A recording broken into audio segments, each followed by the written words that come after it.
ஹல்லேலூயா. கர்த்தருடைய பரிசுத்த நாமத்துக்கு மகிமை உண்டாவதாக.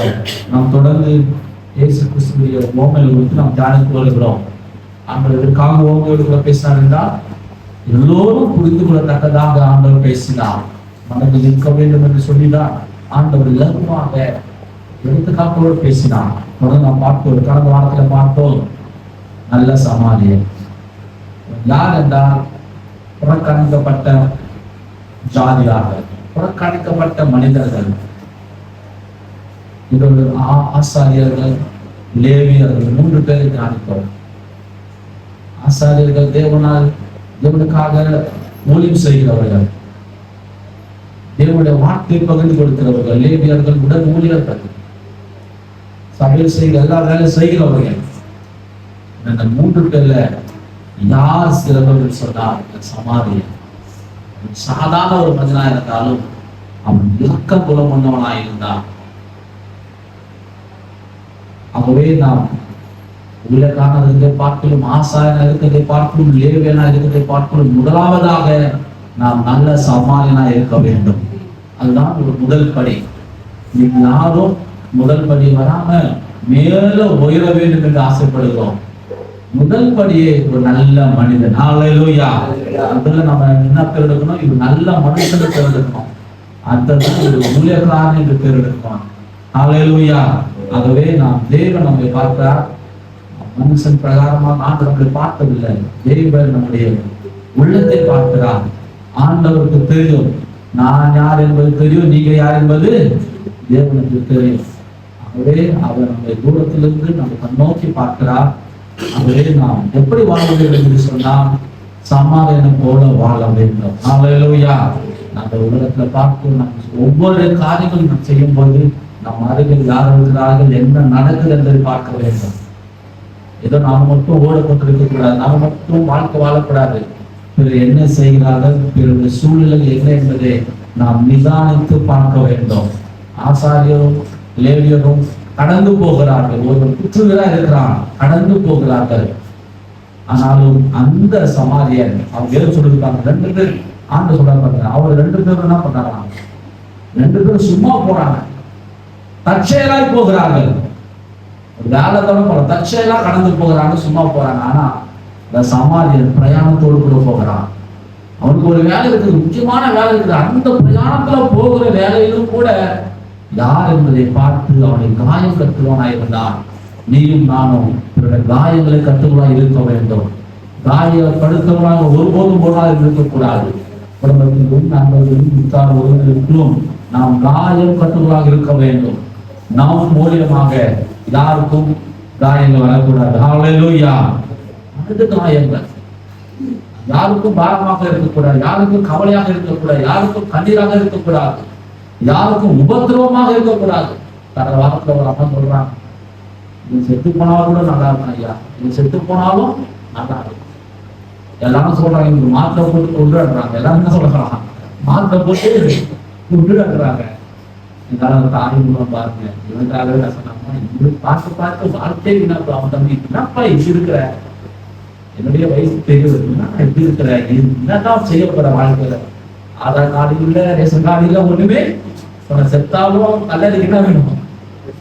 ஆதார் கார்டு வேணும். செத்தாலும் என்ன வேணும்? ஆதார் கார்டு என்னமா பண்ண முடியாது? யாரும் உதவி பண்ணுங்க, சரி நான் பண்ணித்தரேன். வாழ்க்கையில நம்ம வாழ்ந்த பூஜ்யமாய் வாழ வேண்டும், பிறருக்கு ஆனந்தமாய் வாழ வேண்டும், பிறருக்கு மகிழ்ச்சியாய் வாழ வேண்டும், பிறருக்கு உபத்திரமா ஒருபோது ஒன்றாலும் இருக்கக்கூடாது. ஹல்லேலூயா. வாழ்க்கை என்பது மிக மிக முக்கியமானது. அதை பார்க்கும் சந்தோஷம் முக்கியமானது. ஆகிய ஒரு நல்ல சமாதானத்தை போல நீங்க நான் வாழ வேண்டும். இன்னைக்கு எடுத்து வாசிங்கள் லூக்கா புஸ்தகம் 15ஆம் அதிகாரம் 11ஆம் வாசிக்கலாம். லூக்கா 15:13. பின்னும் அவன் சொன்னது, ஒரு மனுஷனுக்கு 2 குமாரர்கள் இருந்தார்கள். அவர்களில் இளையவன் தகப்பனை நோக்கி, தகப்பனே, ஆஸ்தியில் எனக்கு வரும் பங்கை எனக்கு தர வேண்டும் கேட்டான். அந்தபடி அவன் அவர்களுக்கு தன் ஆஸ்தியை பங்கிட்டு கொடுத்தான். சில நாட்களுக்கு பின்பு இளைய மகன் எல்லாவற்றையும் சேர்த்துக் கொண்டு தூர தேசத்துக்கு புறப்பட்டு போய் அங்கே உன்மார்க்கமாய் ஜீவ தீர்மானம் பண்ணி தன் ஆஸ்தியை அழித்து போட்டான். போதும், எல்லாருக்கும் ஒரு தெரிந்த சம்பவம் தான் ஆண்டவர் சொல்றாரு ஓமையாக. இளையகுமாரன், ஆமா கட்டகுமார் சொல்லுவாங்க, ஒரு தகப்பனுக்கு 2 பிள்ளைகள் இருக்கிறார்கள். இளையவன் சொல்லுகிறான், தகப்பனே ஆசை அவன் பங்கு எனக்கு கொடுத்துரு. அவன் இஷ்டம் போல வாழ்கிறான், அவன் மனதுக்கு என்ன தோன்றுதோ அப்படியே வாழ்கிறான். இன்றைக்கும் அநேக பேர் அப்படிதான் வாழ்றாங்க, மனசுக்கு என்ன தோணுதோ அதான் வாழ்றான். இஷ்டம் போல வாழ்ற வாழ்க்கை, இஷ்டம் போன்ற வாழ்ற வாழ்க்கை ஒரு நாள் எங்க போய் முடியும்னா கஷ்டத்துல போய் முடியும். இஷ்டத்தோடு வாழ்கிற வாழ்க்கை என்னைக்குமே கஷ்டத்துல முடியும். நமக்குன்னு ஒரு வரைமுறைகள் இருக்கிறது, நமக்குன்னு ஒழுக்கங்கள் இருக்கிறது. அந்த இளையகுமாரன் இஷ்டம் போல வாழ்ந்து கஷ்டத்துல மாட்டிக்கொண்டான். எல்லாம் இருக்கும்போது எல்லாரும் வருவார்கள், எல்லாம் போயிட்டா எல்லாரும் கடந்து போயிடுவார்கள். அவங்க கிட்ட அப்படிதான் பணம் இருந்தது, எல்லாம் வந்தார்கள் நண்பர்கள்லாம். பணம் போனது, மனிதர்கள்லாம் போய்விட்டார்கள், நண்பர்கள்லாம் போய்விட்டார்கள். நீங்க வீட்டுல போய் வாசித்து பாருங்க அந்த அதிகாரத்தை முழுவதுமாக. அவன் போய் ஒரு இடத்துல போய் வேலை செய்கிறான், பண்ணி வைக்கிற வேலை செய்கிறான். பண்ணி கொடுக்கிறதான அந்த உணவை அவன் உண்றதுக்கு ஆசையாக இருக்கிறான், ஆனாலும் அதுக்கு அவனுக்கு கிடைக்கல. அப்பொழுதுதான் அவனுக்கு புத்தி தெளிகிறது. என் தகப்பன் வீட்டில் எவ்வளவு ஆசீர்வாதங்கள் இருக்கிறது, என் தகப்பன் வீட்டில் எவ்வளவு நன்மைகள் இருக்கிறது, ஆனால் இன்னைக்கு நான் கஷ்டப்படுகிறேன் என்று அவனுக்கு புத்தி தெளிகிறது. இன்றைக்கு நம்முடைய வாழ்க்கையில் எப்படி இருக்கிறது? இளையகுமாரனை போல வாழ்ந்து கொண்டிருக்கிறோமா? புத்தி தெரிய வேண்டும். நாம் எந்த நிலைமையில் இருக்கிறோம், எப்படி வாழ்கிறோம் என்பது நம்மளுக்கு புத்தி தெரிய வேண்டும். இன்னைக்கு புத்தி தெரியாமல் அநேக பேர் வாழ்ந்து கொண்டிருக்கிறார்கள், இஷ்டம் போல எண்ணம் போல வாழ்ந்து கொண்டிருக்கிறார்கள். இளையகுமாரன் தவறு செய்துட்டான், இருந்தாலும் அவனுக்கு புத்தி தெளிந்தது. அவன் கீழே விழுந்தான், ஆனாலும் அவன் மீண்டும் எழுந்து நிற்கிற ஒரு அனுபவம் அவன் வாழ்க்கையில் இருந்தது. நீயும் நான் அப்படிதான். ஒருவேளை இன்றைக்கு நாம் ஒரு இளையகுமாரனை போல வாழ்ந்து கொண்டிருக்கலாம். தேவனுக்கு விரோதமாக, நம் குடும்பத்துக்கு விரோதமாக, நம் தகப்பனுக்கு விரோதமாக நாம் வாழ்ந்து கொண்டிருக்கலாம். ஆனால் இனி ஒரு நாட்களில் அப்படி அல்ல. நான் அவனுக்கு புத்தி தெளிந்த உடனே அவன் தகப்பனை நோக்கி ஓடுகிறான். அவன் பயந்து கொண்டே போகிறான், என் தகப்பன் என்ன செய்வாரோ, என்ன பண்ணுவாரோ. ஆனாலும் பாருங்க, அந்த தகப்பனுடைய அன்பு அவனுக்காக காத்து கொண்டிருக்கிற ஒரு அன்பாக இருக்கிறது. ஒவ்வொரு நாளும் அவனுக்காக காத்து கொண்டிருக்கிற ஒரு அன்பாக இருக்கிறது. அவன் தகப்பன் அவனோடு காத்து கொண்டிருந்தான், வருகிறான், அவனை கட்டி அணைக்கிறான், முத்தம் தருகிறான். இந்த எதை காட்டுகிறது? இயேசு கிறிஸ்துவோட அன்பை காட்டுகிறது. இன்னைக்கு நீயும் நானும் ஒரு இளையகுமாரனாக இருந்தாலும் இயேசு கிறிஸ்துவோட அன்பு என்றைக்கும் மாறாததாக இருக்கிறது. ஹல்லேலூயா. பக்கத்துல பார்த்து சொல்லுங்க, இயேசு கிறிஸ்துவோட அன்பு மாறாதது. ஹல்லேலூயா. இயேசு கிறிஸ்துவோட அன்பு என்றைக்குமே மாறாதது. ஏனென்றால் அது தகப்பனுடைய அன்பு. தகப்பனுடைய அன்பு என்னைக்குமே மாறாதது. எல்லாருடைய அன்புகள் மாறப்படலாம், எல்லாருடைய உறவுகள் கசப்பாகலாம், தகப்பனுடைய அன்பு என்றைக்குமே மாறுவது கிடையாது. இளையகுமாரனுடைய வாழ்க்கையை பார்க்கிறோம். அவன் தன் வாழ்க்கையில் எல்லாம் இழந்து மீண்டுமாக தகப்பனுக்கு வருகிறான். தொடர்ந்து அப்படி வாசிக்கிறது எல்லாவற்றையும் அந்த தேசத்திலே கொடிய பஞ்சம் உண்டாயிற்று. அது அதிகாரம் 28 வாசிங்க. அப்பொழுது அவன் கோபமடைந்து உள்ளே போக மனதில் இருந்தான். தகப்பனோ வெளியே வந்து அவனை வருந்தி அழைத்தான். அவன் தகப்பனுக்கு பிரதித்திரமாக, இதோ இத்தனை வருஷ காலமாய் நான் உமக்கு ஊழியம் செய்து ஒரு காலம் உம்முடைய கற்பனையை மீறாதிருந்தும் என் சிநேகிதத்தோடு நான் சந்தோஷமாய் இருக்கும்படி நீர் ஒரு காலமும் எனக்கு ஒரு ஆட்சியாவது கொடுக்கவில்லை. இது வந்து மூத்த குமாரன் வந்து பார்க்கிறோம். இளையகுமார் வந்துட்டாரு, தகப்பன் சொல்றாரு, இன்னைக்கு ஒரு விருது வைங்க, என் பையன் காணாமல் போனவன் திரும்பி வந்துட்டான். என்னுடைய மகன் காணாமல் போய் தூரம் போனான், ஆனா திரும்பி வந்துட்டான், அதனால ஒரு விருது வைங்கன்னு சொல்லி அவனுக்கு நல்ல உடைகளை கொடுத்து, அவனுக்கு மோதங்களை கொடுத்து, அவனை அழகாக அவனுக்கு பாதரட்சி கொடுத்து, நீங்க வாசித்து பாருங்க, இதெல்லாம் அவர் தகப்பன் செய்கிறார். அதெல்லாம் ஆவிக்குரிய ரகசியங்கள் பல இருக்கிறது. பாதரட்சி என்றால் என்ன, மோதிரம் என்றால் என்ன, உடை என்றால் என்ன, பல ரகசியங்கள் இருக்கிறது. ஆனாலும் இன்றைக்கும் நம்முடைய தகப்பன் நமக்காக எல்லாவற்றையும் கொடுக்க அவர் வளைவுள்ளவராயிருக்கிறார். ஒன்றே உடனே எதிர்பார்த்தார், திரும்பி வர வேண்டும். ஹல்லேலூயா.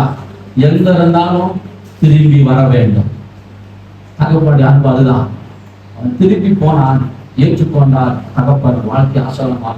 ஆனால் முதல் மூத்த சகோதரனுக்கு என்ன ஆயிடுச்சு? இப்போ போராம வந்துருச்சு. நல்லவன் தான் அவன், நல்லா இருந்தவன் திடீர்னு அகப்படுகிறது. போராமை குணம் வந்துருக்கு. அவன் கேட்கறான் தகவல் எடுக்கல, நான் உங்க ஆஸ்தியை ஒண்ணு இழக்கல, நான் எங்கேயாவது போயிட்டு உங்க பணத்தை நான் இழந்தேனா? எங்க போயிட்டு எங்க கூடவே இருந்த, நீ செய்யற வேலை நான் செஞ்சேன், நீ சொன்னதான் செஞ்சேன். ஆனா எனக்கு ஒரு நாள் நீ விருந்து வைக்கல, எனக்கு ஒரு நாள் நீ ஒரு நன்மை செய்யல. ஆனா இவன் போய் பாவம் செய்துட்டு வந்தான், எல்லாத்தையும் இழந்துட்டு வந்தான். ஆனா அவனுக்கு போயிட்டு நீ எல்லாம் செய்றீங்க, எனக்கு ஒண்ணுமே செய்யல சொல்லிட்டு அவன் போராமை குணம் போனாய், கோபம் அடைந்தவனாய் அவன் பேசுகிறான். 3 பேரை பார்க்கணும். தகப்பன், இளையகுமாரன், மூத்த குமாரன். இந்த மூத்த குமாரனுக்கு போராமை குணம் வந்தது. அந்த வாழ்க்கையில் என்றைக்குமே இது போல குணம் வரவே கூடாது. இன்றைக்கு நாம நல்லா இருக்கிறோம், கடைசி வரைக்கும் நல்ல குணமா இருக்கிறோம். ஹல்லேலூயா. இன்றைக்கு நான் நல்ல குணமா இருக்கிறோம், கர்த்தருக்கு ஸ்தோத்திரம். இந்த குணம் என்னைக்குமே எப்படி இருக்குன்னா கடைசி வரைக்கும் இருக்கும். அதை பார்க்கிறோம். மூத்த சகோதரன் நல்லா இருந்தவனா திடீர்னு ஆயிடுச்சு, குணங்கள் மாறப்படுகிறது, புத்தி மாறுகிறது, அவனுக்கு போராமை குணம் வந்து. இன்னைக்கும் சில குடும்பத்தில் இப்படியாக நடக்கிறது. பல சம்பவங்களை பார்க்கிறோம். போராமை குணம் இது எங்க வந்தது? ஆரம்பத்திலே வந்துட்டு போராமை குணம் பேருக்கு வாங்கி இந்த போராமை குணம் அப்படியே மாறி இன்னைக்கு தகப்பன் பிள்ளைகள் சகோதரருக்கு சகோதரமாக பிள்ளைகளுக்கு பிள்ளைகள் குடும்பத்திலே போராமை குணங்கள், குடும்பத்திலே பிரச்சனைகள். கடந்த வாரத்துல கல்லறைக்கு நான் சின்ன ஒரு வேலை போயிட்டு ஒரு ப்ரேயர் பண்ண போயிருந்தேன்.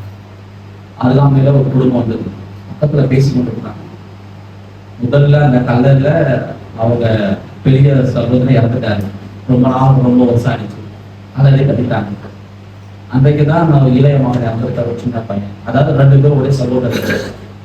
அந்த கல்லறையில கேட்கறாங்க, இடமே எதுவுமே இல்லை. அப்போ அவங்க பக்கத்திலே இன்னொரு கல்லறை இருந்துதான் அவங்களுடைய அண்ணன் இடம் கல்லறை இருக்கு. ஒரு அம்மா சொல்றாங்க, இந்த இடிச்சுட்டு வேணா அதை வைக்கலாம், கீழே போட்டு மேலே வைக்கும். இன்னொரு அம்மா சொல்றாங்க, ஐயா வேண்டவே வேண்டாம். ஏமா கேட்டாங்க அம்மா. அவர் சொல்றாங்க, இவன் நல்லா இருக்கும்போது அவன் வீட்டுக்குள்ள சேர்க்கவே 2 பேருக்குமே என்ன சண்டை. எப்பவுமே அவன் வந்தாலும் வீட்டுக்கு வெளியே போடுவான். பெரியவன் என்ன சொல்லுவான், சின்ன பார்த்து எப்போ வந்தாலும் வீட்டியாங்க வெளியே போச்சுவான். பாருங்க, செத்தாலும் என்ன சொல்றாங்க பாருங்க, அவன் கல்லல நிற்க கூடாது. 2 பேருக்கு இது அகம்போது கரெக்டாங்க. எனக்கு ஒரே ஆச்சரியமா இருக்கு. செத்தும் பிரகாரம் பாருங்க, குடும்பம் எப்படி அவனை நம்புகிறது? செத்து போயிடுச்சு. செத்து போய் எத்தனோ வருஷம் ஆகுது, அது மண்ணா போயிட்டு இருக்கும். அதுல இந்த பாடி வைக்கிறதுக்கு யோசிக்கிறாங்க. அவன் நல்லா இருக்கும்போது என்ன பண்ணுவான், வீட்டுக்குள்ள வராத, வெளியே போ சொல்லுவான். தயவு செய்து வைக்காதீங்க ஐயா, இடமே இல்லை, கல்லறையில இடமே இல்லை. செத்து போன பணத்தின் மீது இன்னைக்கு பயங்கள் இருக்கிறது. அதான் யோசனை. அதான் சொன்னேன், செத்தாலும் முகத்தை பார்க்க கூடாது சொல்றதுக்கு தான் நினைச்சேன். வாழ்க்கையில இப்படி சகோதரர் இருக்கிறார்கள், ஆனா ஒரு சகோதரர்கள் நல்ல குணமுள்ளவர்களா இருக்கிறார்கள். கடந்த வாரத்துல கடந்த மாதத்துல நாங்க ராமேஸ்வரம் போய் ஒரு சகோதரர் சொன்னார், மூத்த சகோதரர் சொன்னார், 1வது குடும்பத்துல படித்து முன்னேறினவர். இன்னைக்கு அவங்க பிள்ளைகள்லாம் சகோதரர் அமெரிக்க தேசத்துல நல்ல பதவியில் இருக்காங்க, சயின்டிஸ்டா இருக்காங்க. சொன்னாரு, நான் தான் குடும்பத்துல படித்து முன்னேறினேன், எங்க பிள்ளைகள் எல்லாம் படிக்க வைத்தேன், சகோதரெல்லாம் படிக்க வைத்தேன், எல்லா சகோதரரும் நான் படிக்க வைத்தேன், எல்லா சகோதரருக்கும் நான் திருமணம் செய்து வைத்தேன். இன்னைக்கு எல்லோரும் நன்றா இருக்கிறார்கள். ஹல்லேலூயா. இப்படியும் சகோதரர் இருக்கிறார்கள், இப்படியும் சகோதரர் இருக்கிறார்கள். எல்லாருடைய வாழ்க்கை ஒரு எடுத்துக்காட்டாக இருக்கிறது. நமக்கு நாம் நல்லவர்களுக்கும் எடுத்துக்காட்டாக இருக்க வேண்டும். ஹல்லேலூயா. நாம் குடும்பம் நல்ல காரியத்துக்கு எடுத்துக்காட்டாக இருக்க வேண்டும். கெட்டதுக்கு ஒருபோதும் ஒரு நாளும் நாம் எடுத்துக்காட்டாக இருக்கக்கூடாது. தேவன் அதுதான் விரும்புகிறார். பிரியமான தேவச்சனமே, ஆண்டவருடைய அன்பு என்றைக்கும் மாறாதது. 3 விதமான மனிதர்களை பார்க்கிறோம். இன்றைக்கு உலகத்தில் 3 விதமான காரியங்கள் இருக்கிறது. நாம் எப்படியாக இருக்கிறோம்? தகப்பனுடைய அன்பு உனக்கும் எனக்கும் இருக்க வேண்டும். நீயும் நானும் எல்லோருக்கும் தகப்பனை போல வாழ வேண்டும். சகோதரராக இருந்தாலும் ஒரு தகப்பனுடைய எண்ணம் எப்படி இருக்கோ அப்படி நம்முடைய எண்ணம் இருக்க வேண்டும். நம்முடைய தகப்பனுடைய குணம் நம்முடைய வாழ்க்கையில் இருக்கும் என்றால் அந்த மன்னிக்கிற குணமாய் மாறப்படும். ஹல்லேலூயா. உனக்கு எனக்கு எப்படிப்பட்ட குணம் இருக்கணும்? தகப்பனுடைய குணம் இருக்கணும். நமக்கு அவன் சகோதரனா இருந்தாலும், நாம் அவனை நமக்கு சகோதரனா இருந்தால், நண்பனா இருந்தாலும், யாரா இருந்தாலும் நம்முடைய வாழ்க்கையில நாம் அவருக்கு ஒரு தகப்பனாக நாம் எண்ண வேண்டும். செய்கிற தவறுகளை போனா போகட்டும். ஹல்லேலூயா. வாழ்க்கையில எல்லாவற்றையும் லகுவாக ஈஸியாக எடுக்கும் போது சொல்லுகிறேன், வாழ்க்கையில் சந்தோஷமும் சமாதானம் போடும். இளையகுமார் எல்லாவற்றையும் இழந்தாலும் கடைசியாக வந்து விட்டான். இந்த முதல் சகோதரன் நான் வாழ்க்கையில கடினத்துக்குள்ளாய் மாறிவிட்டான். நல்லவன் தான் வாழ்க்கை முடிவில் எப்படியாவது மாறப்படுகிறது, போராமல் வருகிறது. நம்ம வாழ்க்கை என்றைக்குமே குணங்கள் மாறக்கூடாது. ஹல்லேலூயா. இதெல்லாம் கடவுள் சொல்லும் குணங்கள் மாறக்கூடாது. நம்ம குணம் இன்னைக்கு நல்ல குணமா சபைக்குள்ள வருகிறோம், நல்ல குணமா இருக்குது. இந்த குணம் என்னைக்குமே இருக்கும். ஹல்லேலூயா. மாறாத குணமா இருக்கணும். என்னதான் இருந்தாலும் அந்த குணம் அப்படிதான் இருக்கணும். என்னதான் கஷ்டம் வந்தாலும் அந்த குணம் அப்படிதான் இருக்கும். என்னதான் கோபம் வந்தாலும் அந்த குணம் எப்படி இருக்கணும்? அப்படிதான் இருக்கணும். சாந்தமா இருக்கணும், பொறுமையா இருக்கணும். சோதனை வரதான் செய்யும், உலகத்துல சோதனை வரதான் செய்யும். கடைசி வரைக்கும் பொறுமையா இருக்கணும். இயேசு கிறிஸ்து அப்படிதான் வாழ்ந்தார். வேதத்துல பார்க்கிறோம், மரணம் பரியந்தமும் தன்னை தாழ்த்தினார். சில பேரோட வாழ்க்கை ஆரம்பத்தில் நல்லா இருக்கும், ஆரம்பத்தில் உண்மையா இருப்பார்கள், ஒழுக்கமா இருப்பார்கள். எல்லாம் போக போக போக போக குணங்கள் மாறப்படும். அப்படி இருக்கக்கூடாது. இயேசு கிறிஸ்துவின் குணாதிசயம் உனக்கு எனக்கு வர வேண்டும். தகப்பனுடைய குணாதிசயம் உனக்கு எனக்கு வரும்போது நான் சொல்லுகிறேன், நிச்சயமாகவே நம்முடைய வாழ்க்கை எல்லோருக்கும் ஆசீர்வாதமா இருக்கும் என்ற சந்தேகமே கிடையாது. நம் குடும்பம் உங்கள் மூலியமாக ஆஸ்வதிக்கப்பட வேண்டும்.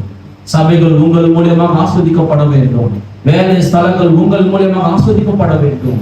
எல்லாவற்றுக்கும் நீயும் நானும் ஒரு ஆசீர்வாத ஊற்றாக இருக்க வேண்டும். ஹல்லேலூயா.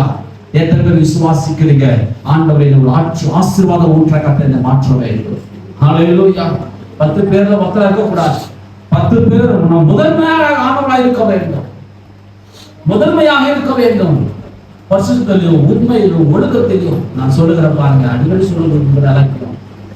ஆசீர்வாதம் என்பது பெருசே கிடையாது. உண்மை அதெல்லாம் தானே தேடி வரும். ஹல்லேலூயா. எல்லாரும் சொல்லுங்க, வாழ்க்கை சந்தோஷமும் சமாதானமும் ஒண்ணுமே இல்லை. ஆண்டவர் ஆசீர்வாதத்துக்கு ஒண்ணுமே செய்யவே சொல்ல, சும்மா இருந்தாலே போதும். வாயை வச்சு சும்மா இருந்தாலே போதும், குறை சொல்லாம இருந்தாலே போதும். நீ நான் நல்ல சொல்லவே தேவையில்லை, பிறரை பத்தி நல்ல சொல்லவே தேவையில்லை. ஆண்டவர் சும்மா இருந்தாலே போதும், நல்ல குணம் இருந்தாலே போதும். ஆசீர்வாதம் எங்க வரும்னு தெரியாது, தேவையானதை கற்றுக் கொடுப்பான். நல்ல குணங்கள் இருக்க வேண்டும். நம்முடைய வாழ்க்கை மாறினாலும் மற்ற வாழ்க்கை நல்லா இருக்கும்னு நினைக்கணும். ஹல்லேலூயா. இது என்ன செய்யறான்னு பார்க்கவே கூடாது. என்னுடைய நண்பர் ஒருவர் இருந்தார், காலேஜ் படிச்சார். எப்பவுமே என்னதான் பார்க்கணும், அவன் என்ன செய்யறான் ஏது செய்யறான் என்னதான் பார்க்கவே இருப்பான். எனக்கு திருமணம் ஆரம்பிச்சு அப்போ அவன் புது கார் வாங்கினான். கார் ஷிஃப்ட் வாங்கினான், ஷிஃப்ட் புது வண்டி. நானா கூட பார்த்து வாங்கி நான் சரி அவன் கிட்ட கேட்கலாமா வேணாம் நினைச்சு ஒரு 3 மாசம் கழிச்சு திருமணம் வாங்கலாம் கேட்டேன். கார் காலையில கேட்கறேன், எனக்கு மதியானம் எனக்கு 2 மணிக்கு கார் வேணும். சரி சரி சொல்லிட்டு கடைசி என்ன பண்ண செல்போனை அப்படின்னா. ஆனா பாருங்க, அதே மாதிரி ஒரு ஒயிட் கலர் காரு, அதே புது கார் நான் எடுத்தேன். ரெண்டுக்கு எடுத்து சரி யூஸ் பண்ணியாச்சு. யூஸ் பண்ணிட்டு ஒரு 4 நாள் 5 நாள் சரி விட்டு நானும் குணம் அப்படிதானே, பிறகு குணம் அப்படிதான். சில குணங்கள் மாறாத குணங்கள். நாட்கள் கடந்தது. பாருங்க, ஒரு நாள் அவன் காது கொடுக்க யோசித்தான். அவன் கல்யாணம் ஆனது ஒரு 6-7 மாசம் இருக்கும். வீட்டுல பிரச்சனை, அவனுக்கு வயசு நான் போனேன் பஞ்சாயத்து பண்றதுக்கு. அவன் ஒரு நாள் காது கொடுக்க யோசித்தான். ஆனா அவன் வீட்டுல ஃப்ரிட்ஜு, பீரோ, வாஷிங் மிஷின் எல்லாமே என்ன பண்ணிட்டான், என்கிட்ட கொடுத்துட்டான். ஒண்ணுமே இல்லை பாருங்க, நான் குடும்பமே என்னாச்சு, பீரோ, கட்டிலு, வாஷிங் மிஷின், டிவி எல்லாமே தான் இருக்கு. எனக்கு ரொம்ப கஷ்டமா இருந்தது. நான் எதுக்கு வேண்டாம், நான் சொல்ல அந்த பொண்ணு சொல்லுது எனக்கு வேண்டாம், இவனு சொல்றான் இந்த பொருள் எனக்கு வரக்கூடாது, அவளும் சொன்னா ஒரு வாழ்க்கை குடும்பம் சின்ன நல்ல பணம் இருக்க வேண்டும், நல்ல எண்ணம் இருக்கணும். எத்தனையோ லட்சம் செலவு பண்ணி ஒய்எம்சியில நந்தன ஒய்எம்சியில கல்யாணம் பண்ணாங்க. 1 லட்சம் கிராண்டா பண்ணாங்க. ஆனா குடும்பம் ஒண்ணுமே நான் 3 மாசத்துல 6 மாசத்துல ஒண்ணுமே நான். அவன் ஒரு நாள் ஒரு கார் கொடுக்க யோசித்தான். பல லட்சம் பொருள் எடுத்து அவன் மூலியமா தீர்மானத்தை அடிக்கடி சொல்லிருக்கலாம். நல்ல குணம் இருக்கணும். ஹல்லேலூயா. தாராள குணம் இருக்கணும். தாராளமா செய்யும் போது, நல்ல குணம் இருக்கும் போது நான் சொல்லுவேன், கர்த்தர் உன்னையும் என்னையும் ஆஸ்வதிக்க வல்லமுள்ள தேவனா இருக்கிறார். இதை நல்லா இருக்கும் நினைச்சீங்கன்னா நான் சொல்றேன், நிச்சயமா நீங்க நல்லா இருப்பீங்க. ஹல்லேலூயா. பக்கத்துல சொல்லுங்க, நீங்க ரொம்ப நல்லா இருக்கு சொல்லுங்க. ஹல்லேலூயா. நீங்க நல்லா இருப்பீங்க. ஹல்லேலூயா. ஆமா, கஷ்டப்பட்டா உதவி பண்ணுங்க, நல்லா இருந்தா சந்தோஷப்படுங்க. ஹல்லேலூயா. நம்ம மாறி பண்றோம், நல்லா இருக்கும்போது கஷ்டப்படுறோம், அவன் கஷ்டப்படும் போது நாம மகிழ்ச்சி அடைகிறோம். கஷ்டப்படும் போது நம்ம என்ன பண்ணோம், மகிழ்ச்சியா இருக்கும்போது நம்ம சந்தோஷப்பட வேண்டும். நம்ம என்ன பண்ணணும், உள்டாவா பார்க்கணும். அவங்க மகிழ்ச்சியா இருந்தா நம்மளுக்கு கஷ்டமா இருக்கும், அவன் கஷ்டப்பட நம்ம மகிழ்ச்சியா. அதல்ல, தேவனுக்கும் தேவனுக்கும் வேதத்துக்கும் விதமானது வாழ்க்கை. வேதத்தின் பிரகாரம் வாழ்வோம், சத்தியத்தின் பிரகாரம் வாழ்வோம், கர்த்தரை நேசிப்போம். இன்னைக்கு பார்த்த வேத வாக்கின் பிரகாரமாக ஒருவேளை நாம் இலக்கமானா இருந்தாலும் கர்த்தர் உன்னையும் என்னையும் இந்த கால வேலை மாற்ற வழங்குகிறவராக இருக்கிறார். ஒருவேளை நாம் ஒரு மூத்த சகோதரன் போல இருக்கலாம், இன்னைக்கு போராம போனோம், அது நம்ம ஆண்டவருக்கு வரும்போது ஆண்டவர் நம்மை மாற்ற வழங்குகிறவராக இருக்கிறார். நீயும் நானும் தகப்பனோடு அன்பு இருக்க வேண்டும்.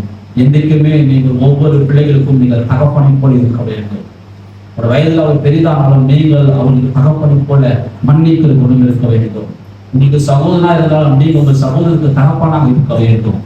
எல்லாருக்கும் உங்க தாய்க்கும் நீங்க ஒரு தகப்பனை போல இருந்து பராமரிக்கிறவர்களாக, போஷிக்கிறவர்களாக, உதவி செய்வர்களாக இருக்கும். நான் சொல்லுகிறேன், நிச்சயமாக தேவனுடைய அன்பு தகப்பனுடைய அன்பு, இயேசு கிறிஸ்துடைய அன்பு தகப்பனுடைய அன்புக்கு இணையாக இருக்கிறது. ஆகவே தகப்பன் ஆண்டவன் அதான் விரும்புகிறார். நம் எல்லோருக்கும் முன்மாதிரியாக இருப்போம், கர்த்தரை நேசிப்போம். நம் வாழ்க்கையெல்லாம் கர்த்தர் மகிழ்ச்சியாக சந்தோஷமாக வாழ கர்த்தர் கிருபை தருவாராக. எல்லோரும் எழுந்து